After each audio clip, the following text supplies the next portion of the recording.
The answer to our problems is growth. Growth is the answer. The question is how to promote growth. And to promote growth, we need to restore confidence. Without confidence, no growth. That is why we need fiscal consolidation. But not only fiscal consolidation, we need structural reform. And our Agenda 2020 is for reforms, for Europe to become more competitive. And that's why I'm delighted that the European Council launched the European 20 strategy in June. This puts us, I believe, on the right track. The Commission will now follow up with some concrete proposals. We have 7 flagship initiatives. I think you'll be interested to know that our flagship on industrial policy will be presented in October. The flagship on innovation will be presented in September.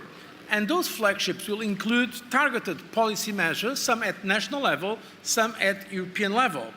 The goal is to innovate, to help growth and create jobs. What is concretely here? For its internal market, we need to restore our growth potential. There is a lot of potential in internal market.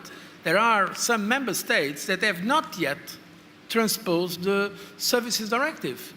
The potential for services in Europe is immense.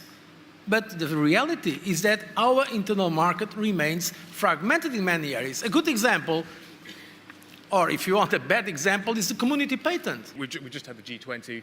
We all read about it over the weekend. I'd be interested to get your take on what steps were actually made in Toronto, how much agreement there actually was, and what was left on the table for us to achieve in Seoul. Yes, first of all, I think we should be proud that to a large extent our approach was validated, in fact confirmed in Toronto.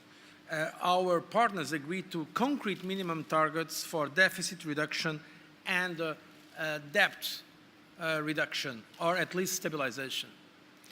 And there was a debate, but there was a consensus that we need to have this kind of growth-friendly fiscal consolidation. Once again, because at the origin of the problems we had now, the first, let's say, financial crisis in 2008, and now this debt crisis in 2010, there were major imbalances.